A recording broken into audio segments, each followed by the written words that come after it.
I identify as a person with a disability. I have unusual hands and arms.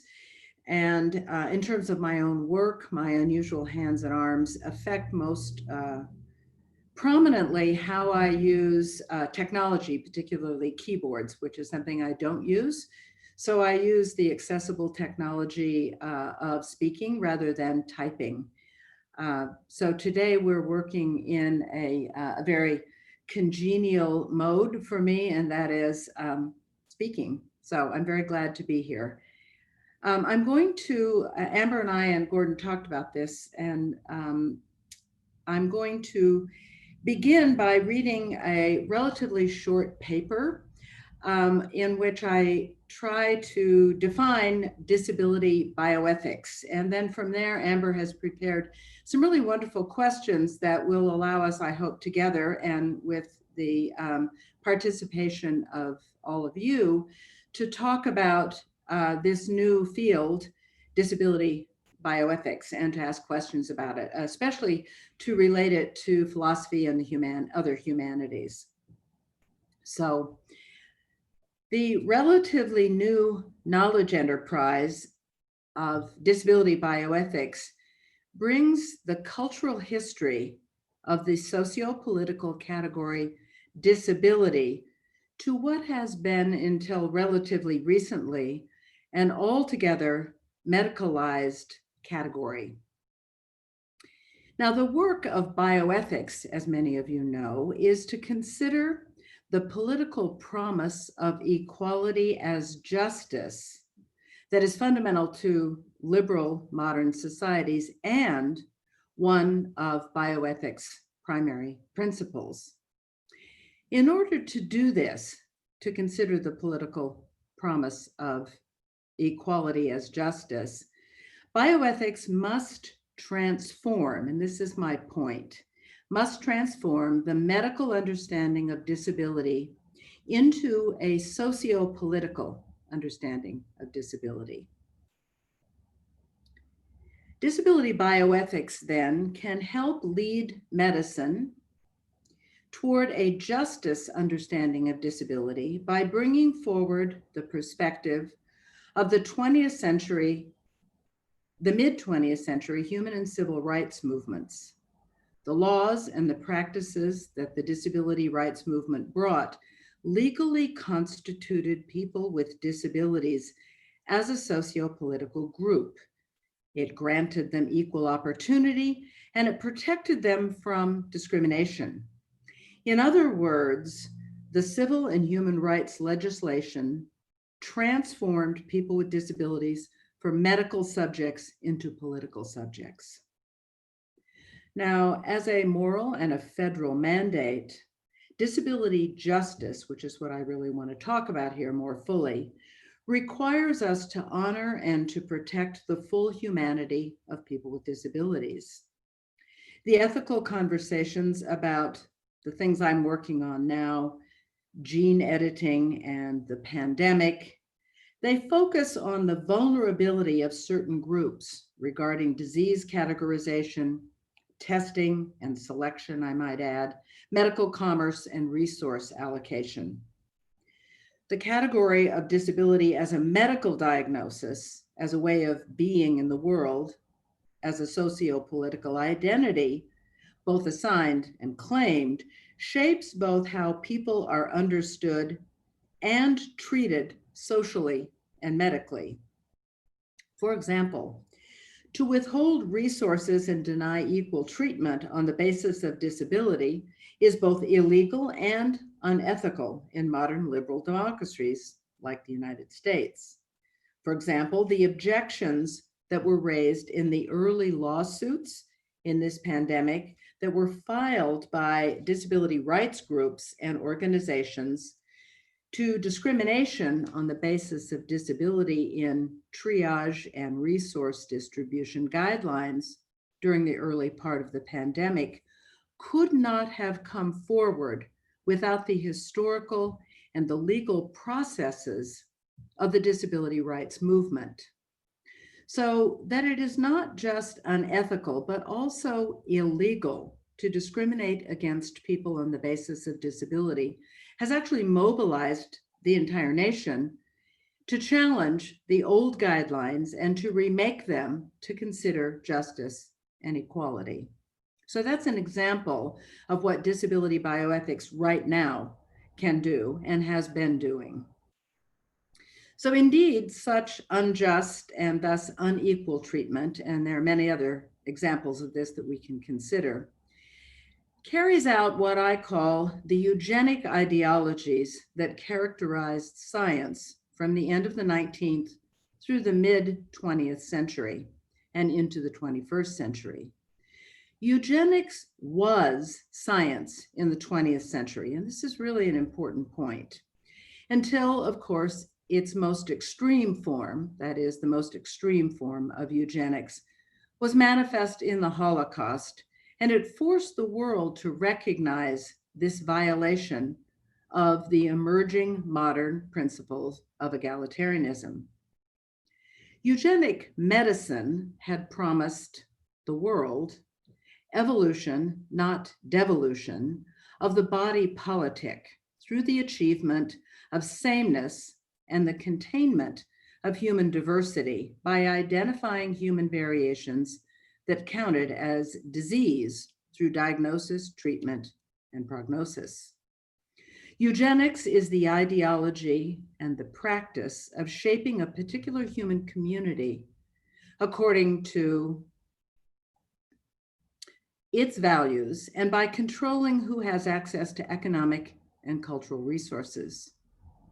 Eugenics aims to improve the future by creating the supposed best kinds of people. This concern for the best depends upon understanding humans as having differential value. Many of today's utilitarian philosophers, such as Peter Singer, promote an outright eugenic policy, claiming, and I quote here from one of Peter Singer's books, that some infants with severe disabilities should be killed. Now that's a provocation that we can talk about a little bit more fully later if you're interested. Strong utilitarian arguments for heritable gene editing trade in ideas of inequality, such as procreative beneficence, and we can discuss that a little bit more fully later, which is the claim that parents have, and I'm quoting here, the moral obligation to create children with the best chance of the best life. The business then of modern medicine is, in this sense, to sort human variations into the opposing categories of disease and non-disease, or what has been considered since the 19th century as normal. Making up new disease categories, or what medical science calls discovering new diseases, is of course a growth industry, as are all industries in our market-driven economy. Health is understood as the absence of traits identified as disease, and normal as the statistical calculation of health. Normal, of course, has exceeded its original task of describing. It's ascending to become then an aspirational moral ideal. The practices and technologies of medical science that are aimed to make tractable human biology are very enfleshment by continually shaping and reshaping our future selves and communities to be ever healthier, always replacing the present with a better future. The engine that mobilizes this aspiration to control the future through action in the present is our economic modern system of capitalist production, and more recently, consumer capitalism, which drives forward the perpetual change that continually remakes our collective today into a better tomorrow. The philosopher Jürgen Habermas speaks against this eugenic impulse in modern medical science, and he calls it, and I quote, a liberal eugenics regulated by supply and demand. The social and moral harm of genetic enhancement or improvement of future persons or communities through unequal resource allocation. I'm sorry, that's a bit of a confusing sentence, but I'll move forward. The consequences of liberal eugenics range from producing medical harm to abrogating consent to intensifying genetic discrimination, increasing social inequality, promoting conditional parental acceptance, turning people into products, fostering a commercial medical industrial complex, and encouraging rogue scientific and medical practice, which we've seen recently, if we want to talk about that later. Research and development of liberal eugenic technologies shift funding away from medical technologies and public health initiatives that support the public good. Commercialized genetic technology development, let me say that again, commercialized genetic technology development produces a culture of what is sometimes called reprogenetics that carries out what I call a velvet eugenics, and we can talk about this later with one of Amber's questions, that standardizes human variation in the interest of individual market-driven liberty and at the expense of social justice and the robust diversity and inclusion upon which modern egalitarian social orders depend.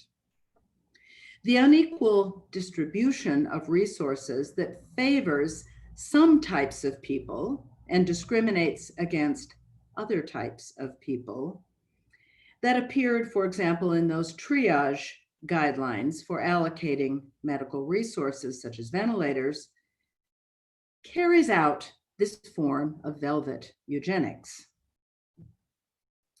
So a bioethics of justice, and this is the normalization that I'm arguing for here, the normative recommendations I'm making. A bioethics of justice must repudiate eugenic ideologies that value human beings differentially. A bioethics of justice must honor and accommodate the widest range of human variation. A bioethics of justice would design and it would build a world shaped to fit human variation and individual distinctiveness rather than attempting to shape bodies to fit into the extant world. A bioethics of justice would cultivate an attitude of humility toward human biodiversity in imagining other people's lives and how any of us live. All this that I'm suggesting requires revisiting a notion of technological progress that continually categorizes human variation in terms of new diseases to be identified and eliminated. Such an enterprise regularizes human minds and human bodies according to concepts of advantage or disadvantage, narrow versions of health, and a commercially incentivized growth and industry of pathological diagnosis, as well as a notion of individual liberty at the expense of the common good.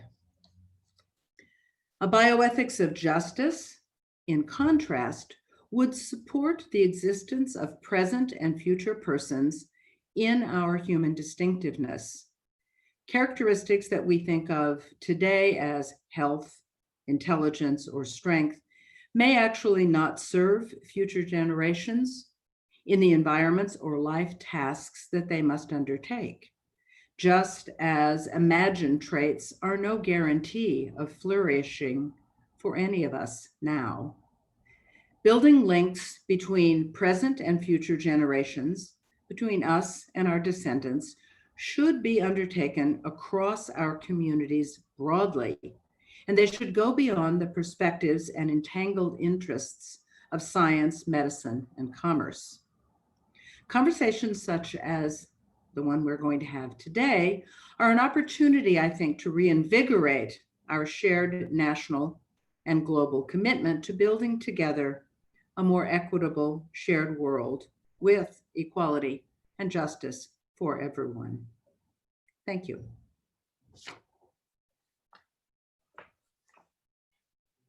Great. That was wonderful.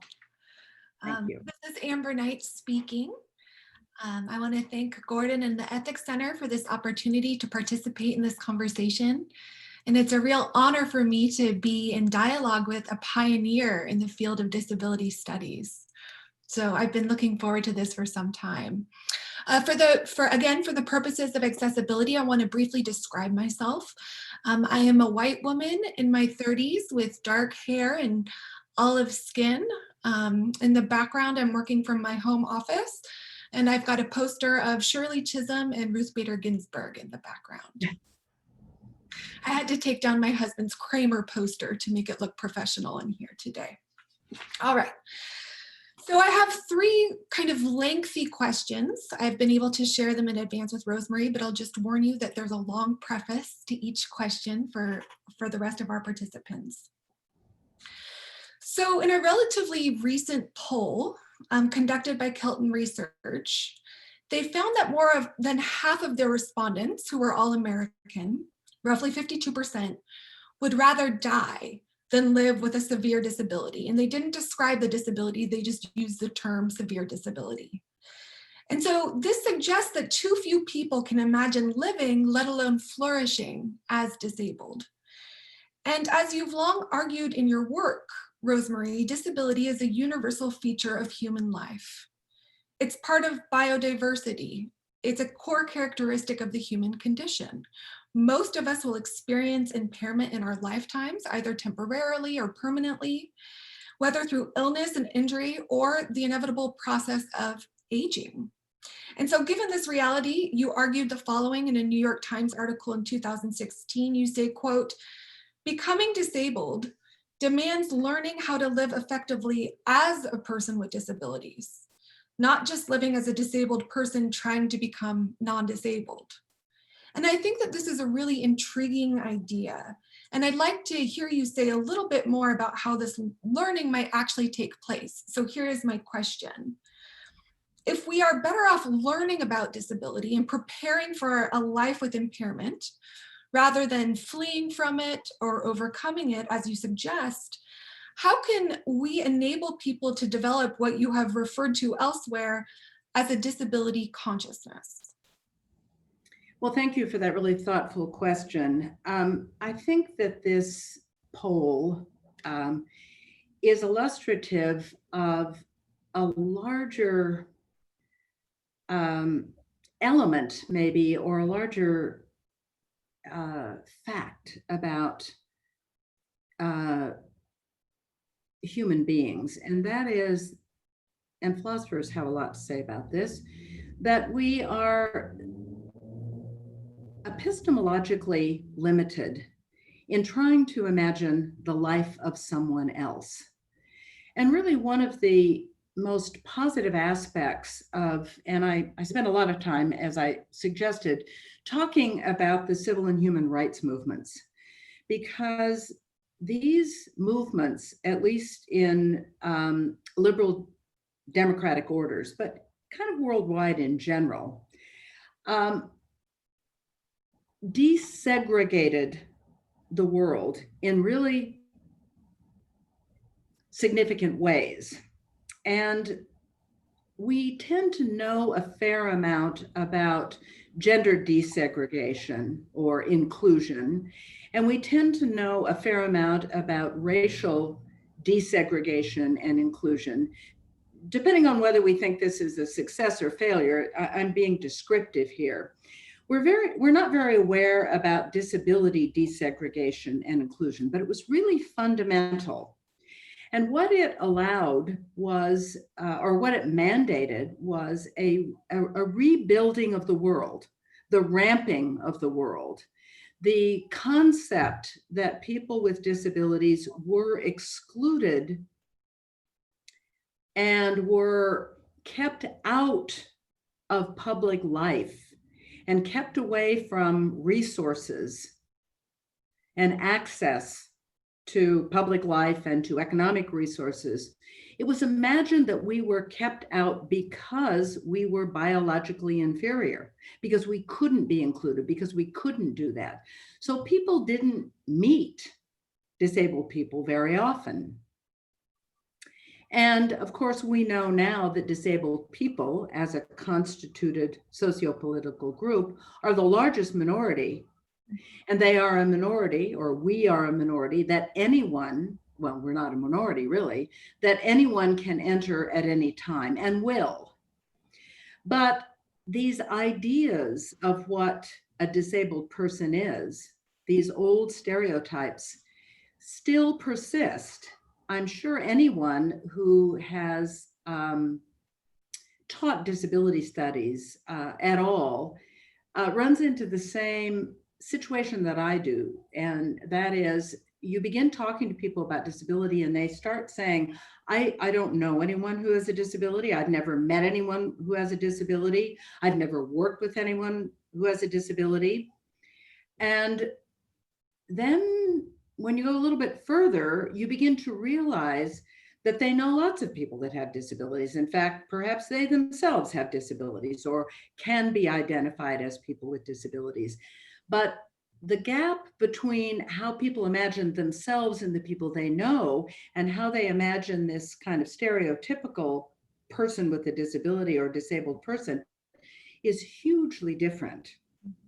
I think we saw some of this epistemological problem, if you will, with the gay rights movement, when suddenly people who identify as straight began to realize that, oh, I know somebody who's gay. I know someone who identifies as lesbian or gay or LGBTQ, but they didn't realize they did before. So I think what's really important is for us to perpetually recognize the people around us, the people that we ride the buses with now that might be wheelchair users, the people that we might work with who are blind, the people who might be in our families, the people who might be, let's say, having children, the people with disabilities who actually live fully and equally in the world, will make us collectively reimagine what a life with a disability might be. That's interesting to me. I don't know if you've experienced, I'm going off script of my questions, but a common compliment as a woman with one hand that I've gotten is, but I don't think of you as disabled. Absolutely. Right. So in order to compliment me, they have to disassociate me from the disability. Right. Or there is some stereotypical figure in the background of their mind that they cannot make the association between you, a person who has a livable life, a person who has a family, a person who has employment, a person who has gone to school. They can't put that together with this background figure that is kind of present everywhere for people. Yeah, the poster child. Yes, great. Well, thank you very much. Moving on to the second question, and this is somewhat similar in that it has to do with making knowledge accessible and how to do that.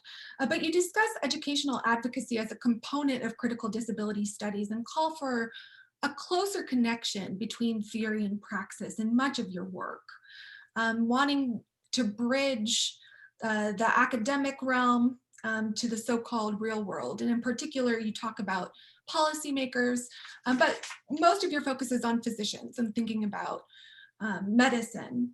And I very much agree that scholars need to find new ways to talk across disciplines, especially as knowledge production becomes increasingly specialized and we work in our own autonomous silos. So the following question is about how you see this informational exchange taking place. So the Association of American Medical Colleges has recommended that medical schools create specially designed curricula to teach what you referred to earlier as disability cultural competency. However, it's ultimately up to faculty and administrators to decide whether to do so and how to do so, since these measures are encouraged but not required for accreditation and licensing. And so I'd like to hear about, if you got to call the shots, right? Which guidelines and initiatives would you recommend? And what do you want medical students to know about disability, so to speak, and how would you want them to learn it? Well, thank you for that really thoughtful question. I think all of us who work in higher education are very aware of a transformation that took place, again, 30 years or so ago, with the integration of knowledge and the integration of higher education in ways that it had never been before. And we know about that transformation because many of us carry it out, in that we now understand that knowledge has a political and a social mission in a way that perhaps before the civil and human rights movements, we may not have understood that. At the same time, we are also increasingly becoming specialized.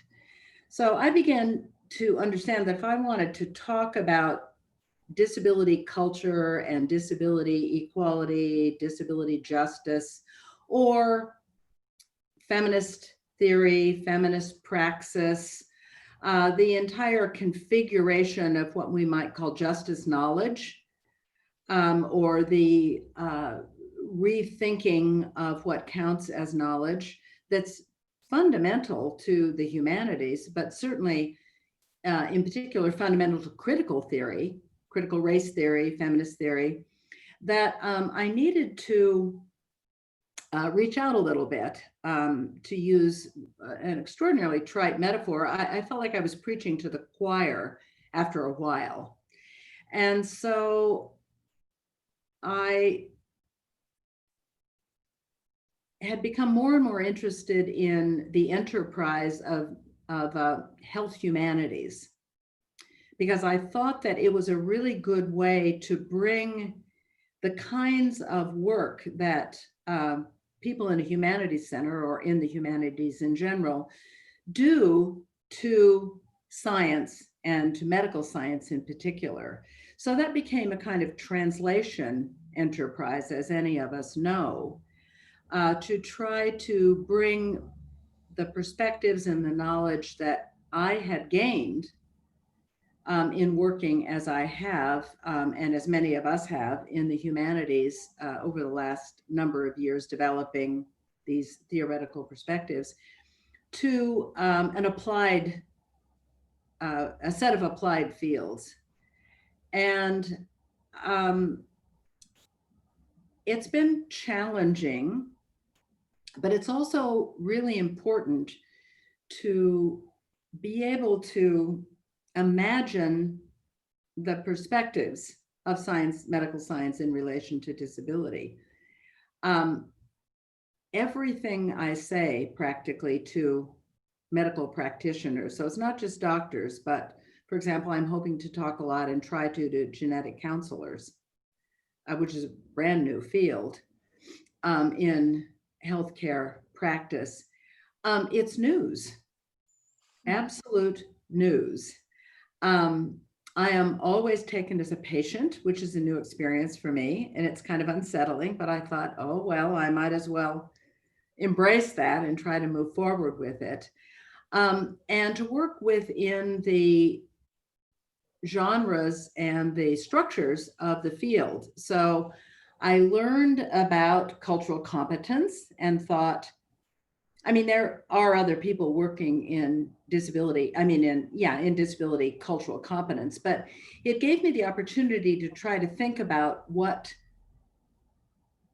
healthcare practitioners need to know about people with disabilities and how we live, how to see us beyond being patients. And then it occurred to me that because disability is a universal experience, it was not just the healthcare workers learning about people with disabilities. It was also people with disabilities learning about our culture, learning about our history, learning about our rights and our responsibilities. And so I realized that in terms of cultural competence, disability cultural competence needed to be somewhat different from like ethnic or racial cultural competence. And that is, cultural competence about disability needs to be available to everyone, to healthcare practitioners as well as patients. And of course, what I would like to see is curriculum development, sometimes under the rubric of health humanities, brought forward to bring history, culture, a variety of different humanities perspectives into medical science. Terrific. Great. And then my final question for today is, as you were mentioning earlier, you talked about, eugenics, and it's a core theme in your recent turn to bioethics. And in an article that you recently wrote about the emergence of CRISPR, you argue that medical technology carries what you referred to earlier as a velvet eugenics. A liberal eugenic logic waged in the name of health undergirds CRISPR and the development and application of these new genetic manipulation technologies. And in making your critique, you distinguish what you call eugenic technologies from humane technologies. So my question is, how are these different? And why is this distinction normatively important? Well, I tried to talk just a little bit about that in the short paper that I was able to present, but I think the concept of velvet eugenics, as long as it translates, of course, it's a reference to what we thought of as the Velvet Revolution in 1989 and 1990, which was a political revolution that was accomplished or that occurred without violence.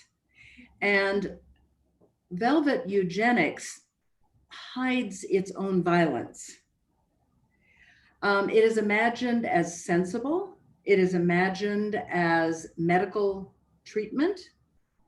It is not imagined as a discriminatory regime, really, to eliminate people who are understood to be medically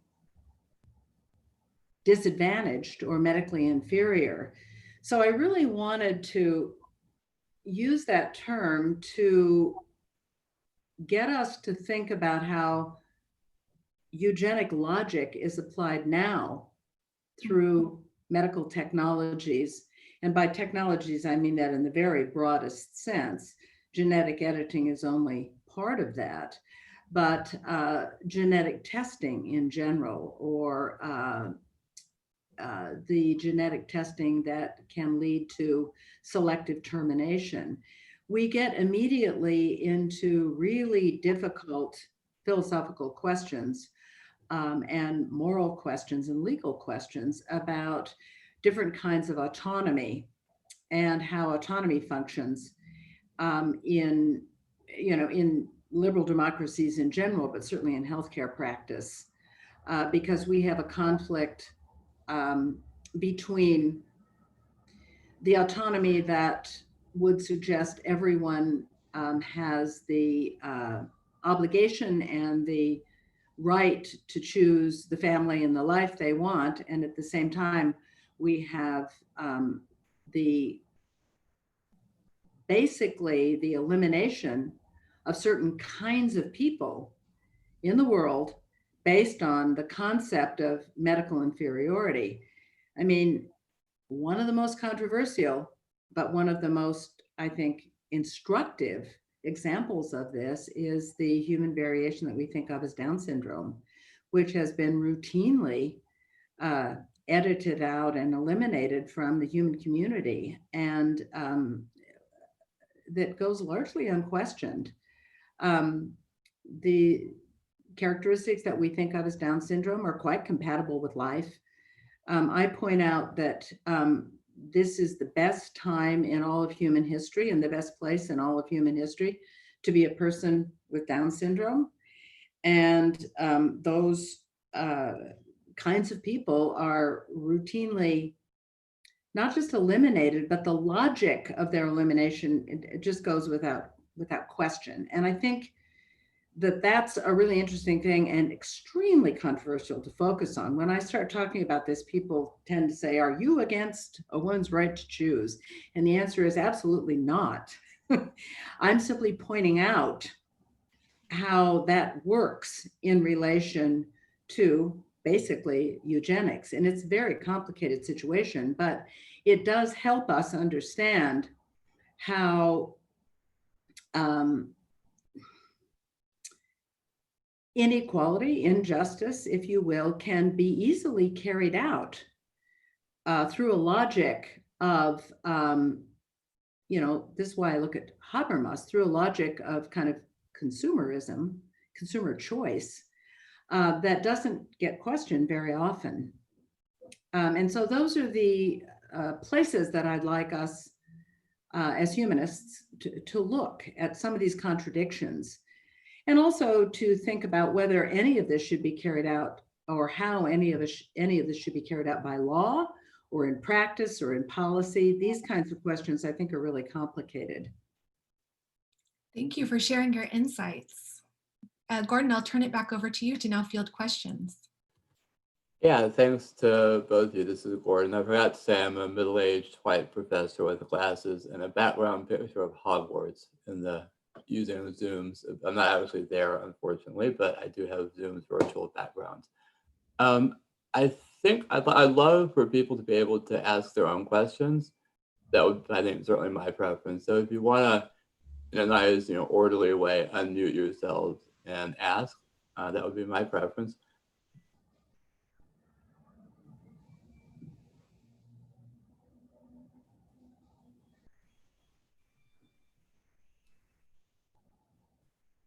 And I might even take a moderator's privilege to get us started here.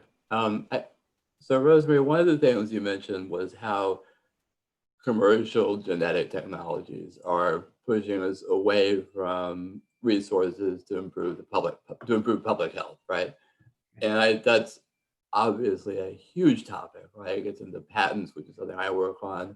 But I wonder if you might say a word about what a more just maybe, or a more equitable way of thinking about medicine as a component of public health would look like. Because I think that's an enormously important topic. Well, one of the challenges of any kind of a liberal capitalistic democracy, and when I use those terms, often, there's a kind of knee-jerk response that I'm arguing for socialism, or I'm making the critique of neoliberalism. And I'd like to kind of put all that aside and simply use that term descriptively, and to say that what's happening, of course, is that medicine has become commercialized. And whether we think that's good or bad is another thing. But one of the drivers of commercialized medicine is, supply and demand. So we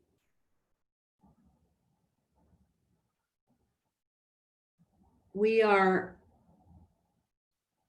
in order for patient autonomy to be carried out, which it should be, all people should have a huge number of choices. And the market does, to a certain degree, need to drive medicine. A really good example of this in another register, of course, is what we think of now as the opioid epidemic. So pharmaceutical companies develop really effective pain medicine. People need pain medicine. Doctors prescribe pain medicine.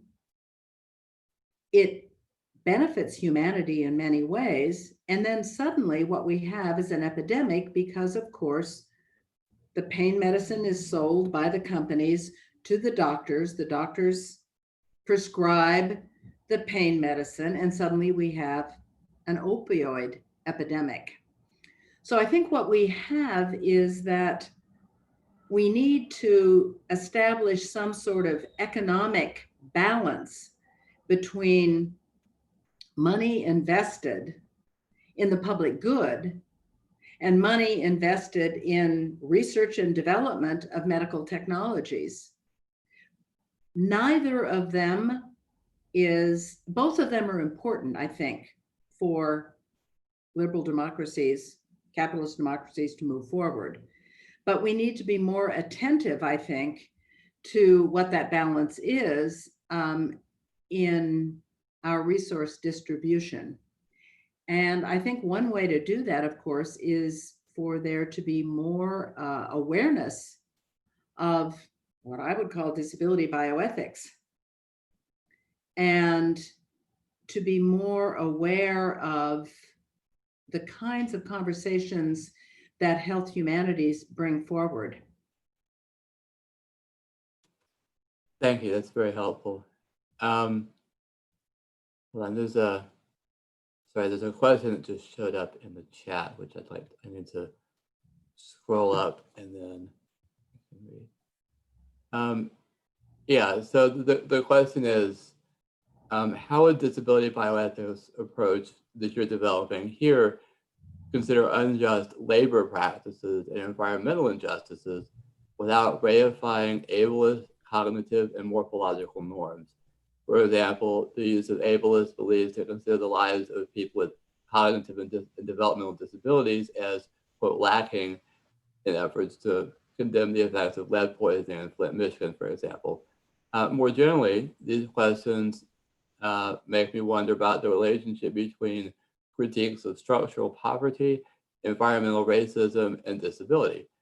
If there are close relationships between these, then it would seem that addressing systemic ableism would also require critiques of systemic racism as well, including the forms of education and training that you mentioned that might also require learning the history of racism and ethnic assimilation, especially as they impact disabled people of color.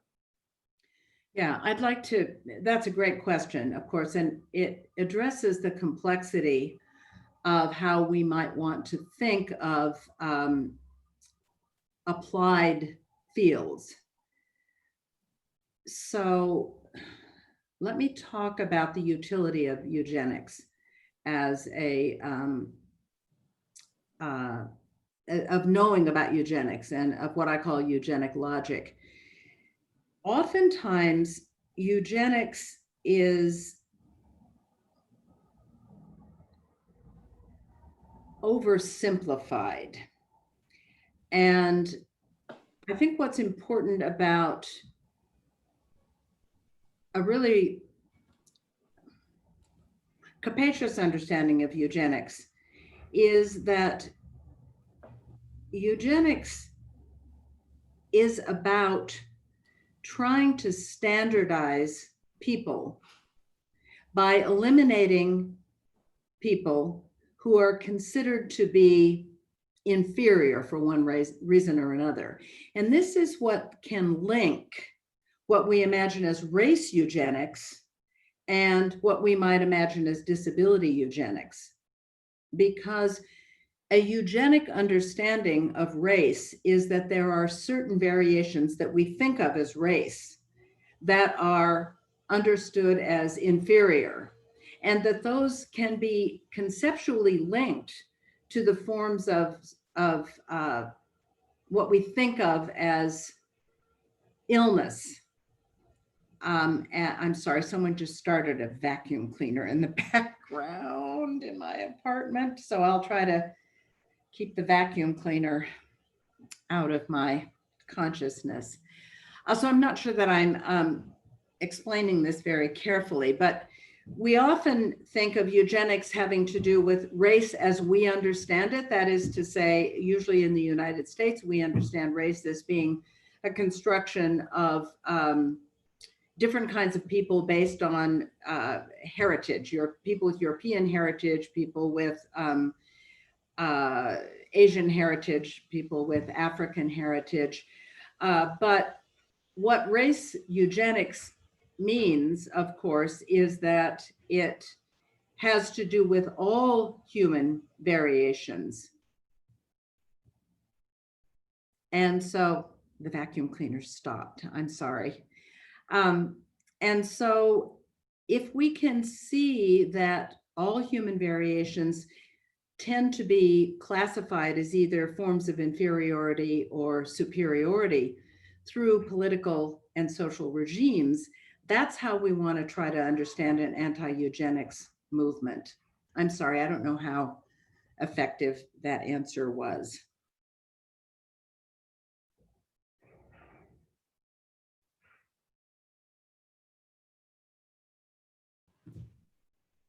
So you were thanked for the reply, so sounds like it was a good answer.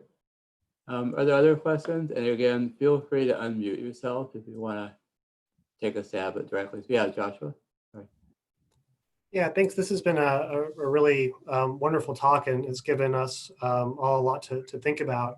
I have a question that kind of relates to Andrea's, as well as kind of the closing remarks of what you're talking about with respect to this distinction between eugenic and humane technologies. So especially if we're thinking about the drivers of many of these innovations, we could think about the pharmaceutical companies with opioids. We can also think about developments of prenatal testing technologies that screen for things and then label people as subject to abortion or what have you. It seems like a lot of the drivers in all of these medical technologies, as you say, kind of referring back to Habermas, really is this kind of consumerist model that is sort of really deeply ingrained in sort of amplifying and clarifying these like neoliberal values that even if we're not kind of attaching a lot of normative weight to, it's there, right? So the question I really kind of have here is, where do you see the public as having an opportunity to challenge that neoliberal logic, given how resistant these kinds of corporations are to that kind of change? Where do you see us being able to do that? Is it primarily a legal process, or is there something else that you think we can do? That's a great question, of course, Joshua. I mean, I'm not sure. In part, I think that we can embrace an optimism about how autonomy might actually operate, and a kind of, I would hope, a sort of resistance on the part of ordinary people to the pressures of consumerist culture. Let me give you one small example, and that is that the reproductive clinic, if you will, now offers so many different tests, genetic tests and other kinds of tests that are available to prospective parents, women, pregnant women, that what was at one point understood as a kind of freedom of choice for women in their family making enterprise. That is to say,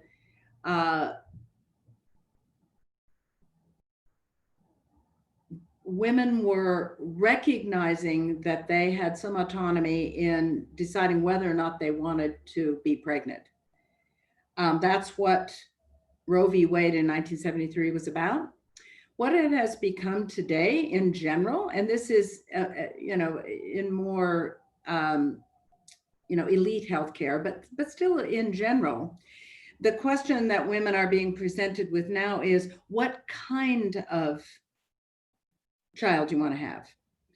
And they are being presented with huge amounts of information that is very difficult to interpret because it's a whole set of risk profiles that are hard to understand, and the risk profiles are based on a whole lot of testing. It's hard to understand what the testing is.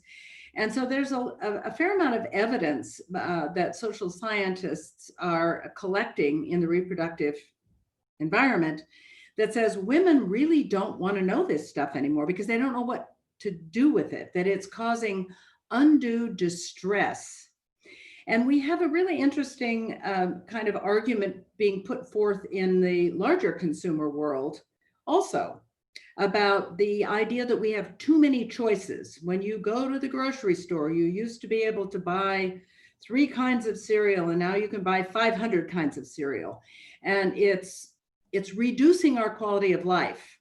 Well, I don't mean to make a kind of, silly comparison, but I think that we're seeing that same kind of rejection in the reproductive economy to a certain extent. And I think that that is a place where people can, I hope, start rethinking what it means to have as much autonomy as we have. And there are a lot of places in the culture where the commercialization of choice and free choice or what we call autonomy is making life more difficult for us all. I mean, we're seeing that partly in the environmental movement. We all have too much stuff, and what do we do with our stuff? And so I think that that's where I'm hoping that the connections can be made.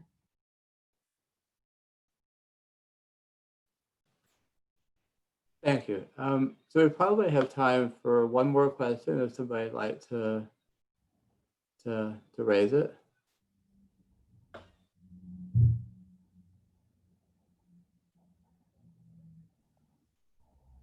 I have just an observation to make. Like, Dr. Rosemarie mentioned about creating awareness about certain groups that have been disadvantaged to some degree. Not exactly my own observation is not exactly in terms of physical disabilities, but I'm from a country. I'm from Nigeria, and I lived in the northern part of Nigeria. Growing up,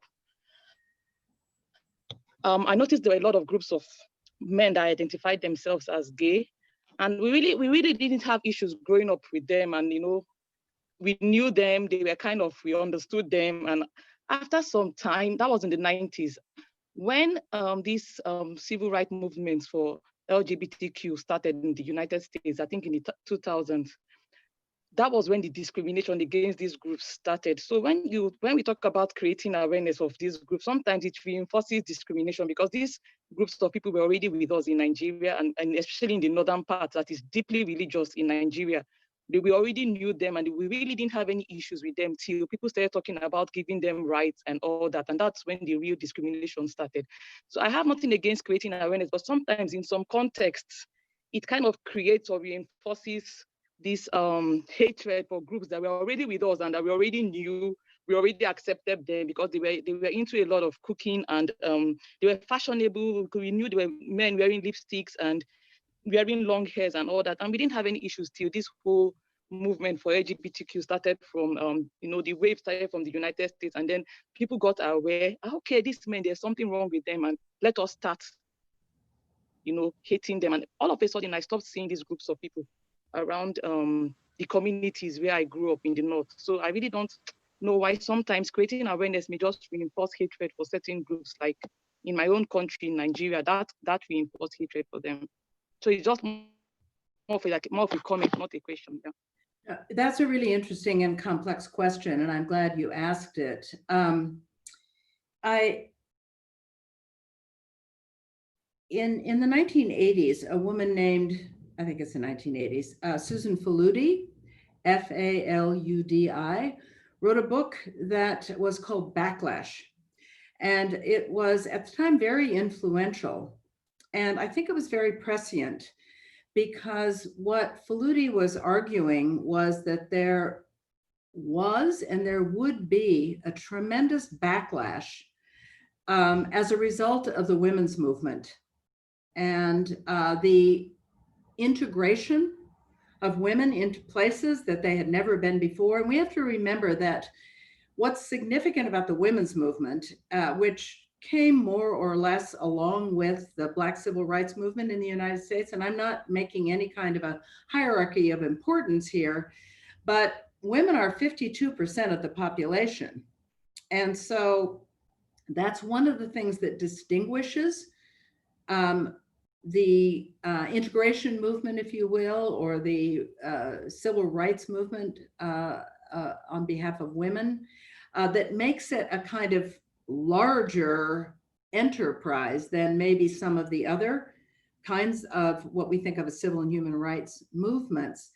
But we've witnessed, I think, since the 1980s, a backlash, if you will, to use Faluti's term, against all social changes that have come from the civil and human rights movement. And I think that's what you're talking about in Nigeria. And we're seeing that, of course, happen right now. Whatever one's political positions might be, I think that there is a deep resistance to social and political changes that may be endemic to human beings, that certainly operates in terms of disability rights and disability inclusion. It's very hard for non-disabled people it's hard for everybody, we started here with this, to imagine another life. But I think it's particularly hard for non-disabled people to imagine a life as a person with a disability. And this is Amber's first question. If you walk on legs, it's hard to imagine living a life using a wheelchair. If you're a sighted person, it's hard to imagine how you can live a full and flourishing life as a blind person, which is why we need to have more integration of people with disabilities everywhere. But I think that's part of what causes the backlash, if you will, is that people are unfamiliar with other ways of being. And when we are put in contact with one another, when our understandings of the world are somehow upset, it's really hard for people to hold their bearings. And I think, we're seeing that now politically and socially quite a bit. It's kind of Hegelian in this sense. And I actually think it's best to be somewhat tolerant of that difficulty that human beings have in reimagining a world. And to understand that with disability justice, as I'm describing it, that can feel very, very threatening, because we are all aware of how porous the category of disability is. And so I would call on us all to be our most generous selves all the way around in terms of the project of coming to a place of embracing all kinds of different justices, but certainly of disability justice. It's really a hard challenge. Thank you. I wanted to, maybe we should close with one more question that's in the chat, just because I think it, in a way, it brings together a lot of what we've been talking about in a kind of policy context. And that is, what do you think the biggest barrier to inclusive education for children with disabilities is in the US?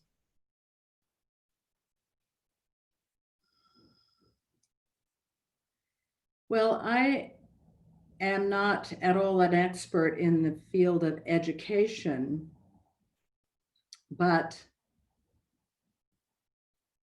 I suspect that it is the belief that disabled people cost more than non-disabled people in general. And we've seen this historically in all of the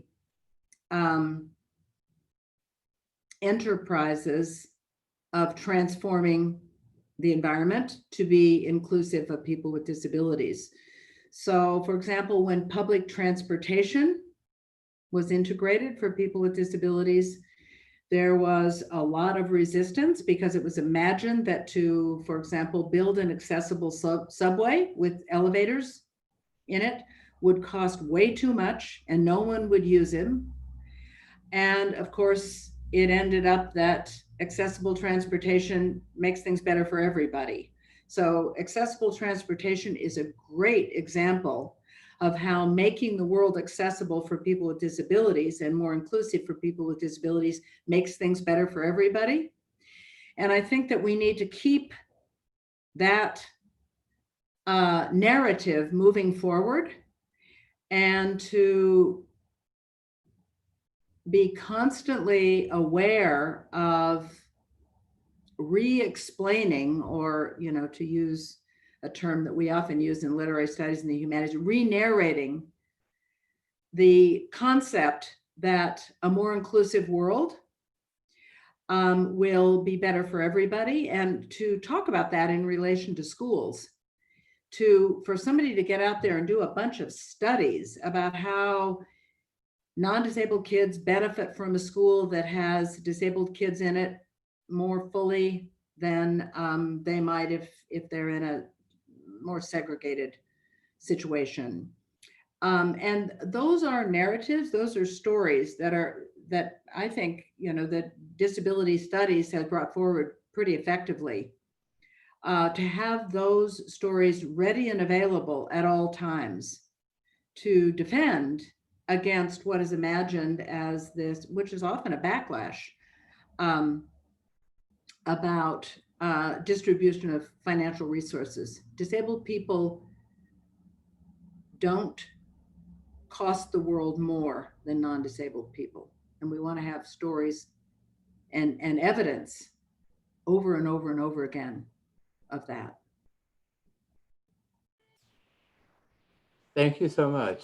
I want to be respectful of everyone's time, and we've now not been respectful of your time by going over. So I want to thank you so much for having this talk with us, and to Amber for the questions, and to everyone for joining us. I know there's a lot of options online on a given day these days. So before you all disappear, I just want to remind you first that we are recording this. You heard me hit the button a minute and a half too late, but we'll have a recording of the main part of the video up as soon as we can process that, so you can watch it at your leisure.